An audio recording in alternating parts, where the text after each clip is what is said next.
My wife told her friends I was just the babysitter at her party, so I filed papers next day. I didn't even process the words at first because my brain kept trying to correct them, like surely I misheard over the clink of glasses and the too loud laughter and the playlist thumping in the background. I was standing by the kitchen island with a paper plate in my hand, cheese cubes, a sad grape, one of those tiny crackers that taste like nothing, while my daughter tugged the hem of my shirt and whispered that she was tired. My wife, Mara, had her hand lightly on the elbow of a woman in a sleek black dress, and she was smiling the way she smiles in work photos, all teeth and confidence, and I'm killing it. The woman asked, "And who's this?" And Mara didn't even look at me properly when she said, bright as a bell, "Oh, that's Evan. He's just the babysitter tonight." My throat went dry, so fast it felt like someone poured sand in it. I laughed once, involuntarily, because my body didn't know what else to do. My daughter looked up at me, confused, and my son, 4 years old and sticky from cupcakes, rammed a toy car into my thigh like he was trying to get my attention. The woman in the black dress tilted her head, amused, like I was part of the catering staff who'd wandered into the conversation, and she said, "Oh my God, you found a sitter willing to come to a party? That's amazing." Mara's fingers tightened on her wine glass. She finally glanced at me, and her eyes did this quick little warning flick that said, "Play along." Like we were doing improv, and my job was to support her scene. I could feel heat crawl up my neck. My hand shook enough that the cracker slid off my plate and skittered onto the counter. I swallowed and forced my voice out. I'm her husband," I said, and it came out quieter than I meant it to, like I was asking permission to exist. There was a weird pause, the kind where everyone's face keeps smiling because they don't know what expression to put on next. The woman's eyebrows jumped. Someone behind us laughed too loud at something else, which made it worse, because it let Mara pretend it wasn't awkward. Mara's smile didn't drop, but it hardened. "Well," she said, breezy, "you know what I mean. He's with the kids. He's basically my babysitter." She gave this little shrug like it was the most normal joke in the world, and then she turned her body away from me, toward the woman again, already moving on. Anyway, I was telling you about the Q4 restructure, and just like that, I was back to being a piece of furniture in the corner. Useful, quiet, in the way if I took up too much space. It was supposed to be an easy night. That's what I kept telling myself as I stood there with my kids, clinging to me like I was the only stable object in the room. It was a Friday, Mara's team celebration, and she'd insisted we go because it looks good and it matters and everyone's bringing their spouse. She'd also insisted we bring the kids because a sitter was too expensive for just a couple hours, which was funny because she'd bought a new dress for this party that cost more than a sitter would have. We'd argued about it in the car on the way there. Mara tapping her nails on the steering wheel, me trying to keep my voice low so the kids wouldn't pick up on it, and she'd said, "Just don't make me look like I can't handle my life, okay? Like my existence was the weak link." I know how this sounds. Like she's just mean, and I'm just dumb for staying. I'm not pretending I didn't see signs. I did. They were just small enough at first that I kept stepping over them like cracks in a sidewalk, thinking if I didn't trip, they didn't matter. Mara and I have been together 11 years, married 8. We met in our mid-20s, both broke in that optimistic way. Cheap wine, thrift store furniture, big plans. She was ambitious from the beginning, and I love that about her. She didn't want a small life. She wanted to build something. I did too, just differently. I was never the loudest person in the room. I like steady things. I like showing up. I worked in IT for a mid-sized company, decent pay, good benefits, predictable hours. Mara was in marketing, then product, then suddenly she was climbing like she had rocket boosters. When we had our first kid, we did the math and decided I'd scale back. Not quit, just move to a role with more flexibility. Mara's job had the bigger earning potential. Mine could bend. It felt like teamwork at the time. I remember her kissing my cheek after we made the decision and saying, "We're such a good team." I held on to that line for years. But somewhere along the way, team turned into support, and support turned into staff. It wasn't one big event. It was 1,000 little ones. Mara introducing me as Evan, he's great with the kids, instead of my husband. Mara calling me while I was at the grocery store and saying, "Grab something for dinner," in that tone people use with assistants. Mara texting me from upstairs, "Can you bring me water?" Like I was a hotel service. And me doing it because it was easier than the eye roll, the sigh, the "why are you making this a thing?" The first time she made a babysitter joke was months ago at a friend's brunch. Someone asked how we manage childcare, and Mara laughed and said, "Oh, Evan handles it. He's basically the nanny." Everyone laughed. I laughed too, because I didn't want to be the guy who can't take a joke. Later in the car, I said, gently, "Hey, that bothered me." And Mara said, "Oh my God, relax. It's not that deep." Then she turned up the music, and that was the end of the conversation. So, yes, by the time we got to her work party, the ground was already soft under my feet. I just didn't realize it was about to collapse. After she said it, after she doubled down and made it basically my babysitter, I stood there for another minute like an idiot, trying to decide if I should fight in public or swallow it and die privately. My son started whining because he wanted to go home. My daughter leaned into my side and whispered, "Daddy, I don't like it here." I looked at Mara, still in her perfect posture, laughing at something the woman said like I wasn't right there. And something inside me went very calm. Not numb, calm. Like my body finally understood that begging for respect was not going to work. I didn't announce anything. I didn't storm out. I just gathered my kids. I crouched down and said, "Hey, we're going to go." My daughter's eyes widened. "Without Mommy?" she whispered. I glanced at Mara. She was mid-conversation with 3 people now, gesturing with her glass like she was conducting an orchestra. She didn't look at me once. I texted her, "Kids are tired. Taking them home. Call me if you need anything." It took her 6 minutes to reply. "Don't you dare leave me here. I told you this matters." I stared at the message, then at my daughter's sleepy face, and I typed, "I'm leaving. We'll talk later." Then I walked out. The air outside was cold and clean in a way that made my lungs ache. I buckled my son into his car seat, hands moving automatically. My daughter climbed in without complaint, like she could feel the tension and didn't want to add to it. As I drove home, the neighborhood lights blurred in the corners of my vision. I kept replaying the words in my head, just the babysitter, and each time they landed heavier. Not because being a caregiver is shameful, because she used it like it was proof I wasn't her equal. At home, I did the bedtime routine like I always do. Teeth brushed, pajamas, water cups, stuffed animals lined up in a specific order because my son has opinions. I read 2 books, even though it was late, because my daughter asked in that soft voice that means she's anxious. My hands were steady, but my chest felt tight the whole time, like I was holding my breath without realizing it. When they finally fell asleep, I stood in the hallway outside their rooms for a long minute, listening to the small sounds of them breathing, and then I went into the kitchen and sat down at the table in the dark. The house smelled faintly like the mac and cheese I'd made earlier. There was a half-folded load of laundry on the couch. Normal life. Quiet life. And I realized I wasn't just mad about the comment. I was exhausted from being erased in my own marriage. Mara came home after midnight. I heard the front door open, then the sound of her heels clicking too hard on the floor, like she wanted the house to know she was angry. She walked into the kitchen, flicked on the light, and looked at me, sitting there like I was something she forgot she owned. "What the hell was that?" she snapped, dropping her clutch onto the counter. I didn't jump. I didn't apologize. I just looked at her. "The kids were tired," I said. "That's not the point," she said, voice sharp.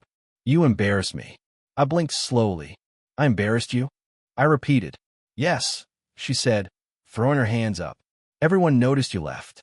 I had to explain. I felt a laugh crawl up my throat, dry, humorless. "What did you explain?" I asked. "That your babysitter had to take the kids home?" Her face tightened. "Don't start," she warned, the same line she always uses when she wants me quiet. "I'm not starting," I said, and my voice was low but steady. "You started when you call me your babysitter." Mara rolled her eyes like I'd said something childish. "Oh my God," she said. "You're still on that?" "It was a joke." "A joke," I echoed, and I could feel heat behind my eyes. "You told people I was the babysitter." "Basically," she said like that word made it harmless. "Because you're watching the kids." "It's not that deep." "It is that deep," I said, and my voice cracked a little on, "is which made me angry at myself. Because you said it like you were proud to not be tied to me. Like you wanted them to think you hired me. Mara scoffed. That's not what I meant. Then what did you mean? I asked. She stared at me for a beat, and for a second I saw something real flicker in her face.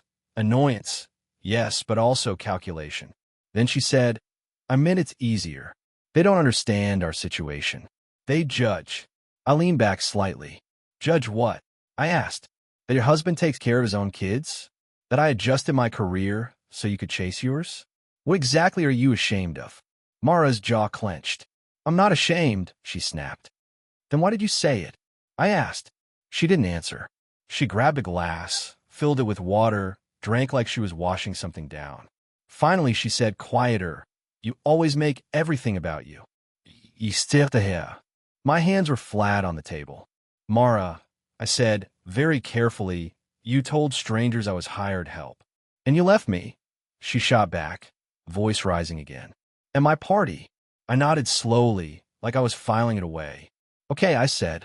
Mara's eyes narrowed. Okay. She repeated, suspicious. That's it. That's it for tonight, I said. The kids are asleep. I'm not fighting with you at 1 a.m.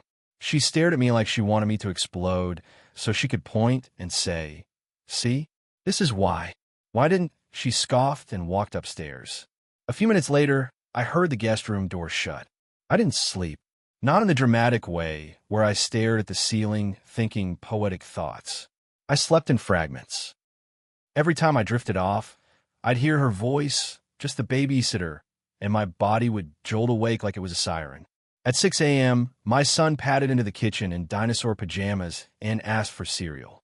My daughter followed, hair sticking up, and asked if Mommy was mad. I said, Mommy's tired, because what else do you say to a 7-year-old when your marriage is cracking? When Mara came downstairs, she was already dressed, makeup on, phone in hand. She looked at the kids like they were items on a checklist. She kissed their heads quickly, then looked at me. We'll talk later, she said, and it wasn't a request. It was a command. She left without eating breakfast. I watched her car pull out of the driveway, and something in me finally clicked into place. Not anger. Decision. The kind that feels quiet and terrible and relieving all at once. I didn't call my mom. I didn't call a friend or rant. I opened my laptop and typed family law attorney into the search bar with hands that were still trembling, and I made myself keep going anyway. I found someone local with good reviews. I filled out a contact form. I didn't write a dramatic essay. I wrote, Need consultation regarding divorce and custody. Urgent. Then I made coffee, packed lunches, got the kids to school, did the drop-off with a smile that probably looked wrong on my face, and came home to an empty house. The attorney's office called me back at noon. The woman on the phone sounded kind but businesslike. We could do a consult today at 3, she said. I said yes before I could overthink it. At 3, I sat in a small office that smelled like printer toner and peppermint gum. The attorney, Janine, was in her 40s, hair pulled back, no-nonsense eyes. She asked me questions I hadn't let myself ask out loud yet. How long married? Children's ages? Assets? Income?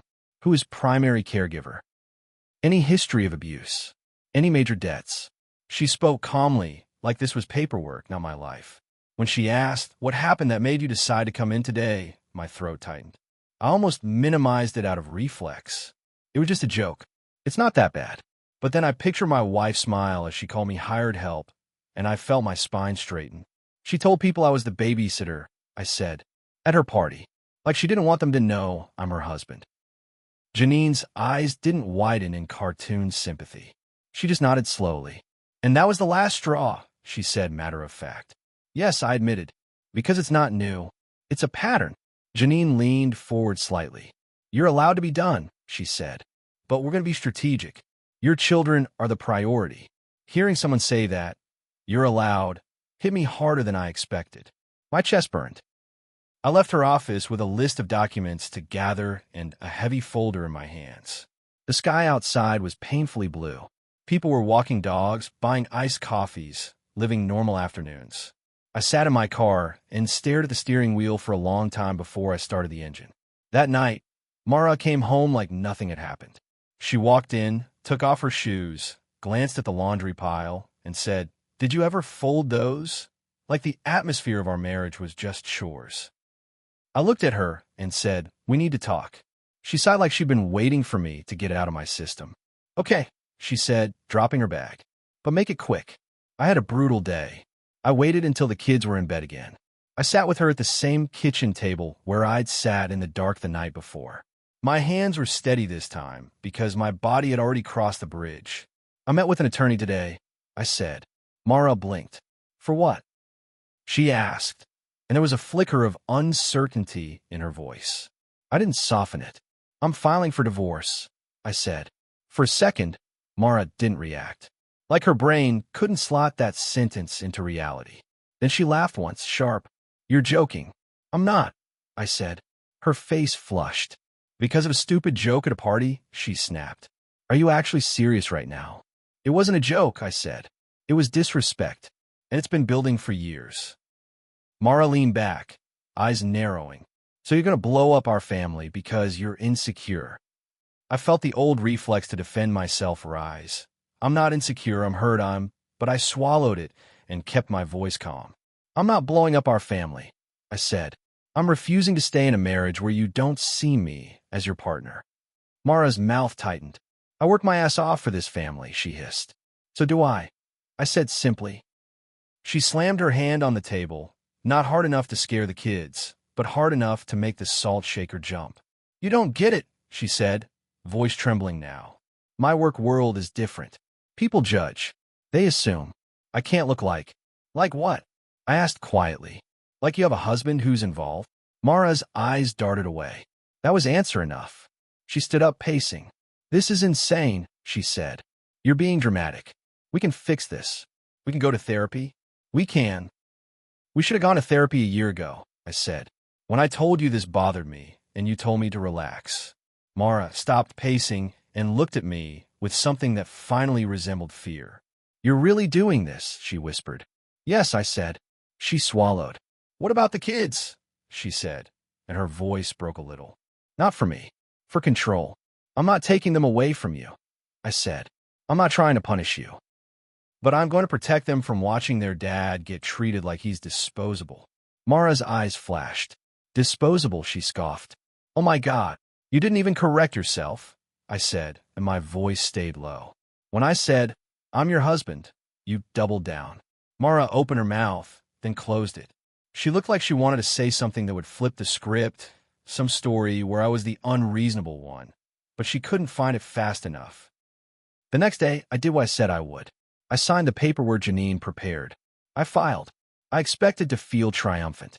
I didn't. I felt sick. I felt like I'd swallowed a stone. I sat in my car afterward and cried so quietly I almost didn't realize I was doing it. Not because I regretted it, because endings hurt even when they're necessary. When Mara was served, she called me from her office, voice shaking with fury. "How dare you," she hissed. "You blindsided me." I almost laughed. "You blindsided me first," I said, and my voice came out tired. "In front of strangers. In front of our children. They didn't even understand," she snapped. My stomach clenched. "My daughter understood enough to ask if you were mad," I said. "My son understood enough to cling to me the whole night." Mara went quiet for a beat, then said coldly, "You're going to regret this." Maybe she thought I'd panic. Maybe she thought I'd backpedal, apologize, beg her to stay. That's the version of me she's been talking to for years. The one who smooths things over. But I wasn't that guy anymore. "I don't think so," I said quietly. "I think I'm going to regret staying as long as I did." The weeks after were messy in the way real life is messy. Mara tried love bombing first, bringing home my favorite takeout, texting me photos from early in our relationship, saying things like, "Remember us?" Then she tried anger, telling people I was having a crisis, hinting I was unstable. Then she tried bargaining, offer me more appreciation like it was a paycheck. She even apologized once late at night in the hallway, voice small. I didn't mean it like that. I believed she didn't mean to lose control of her image.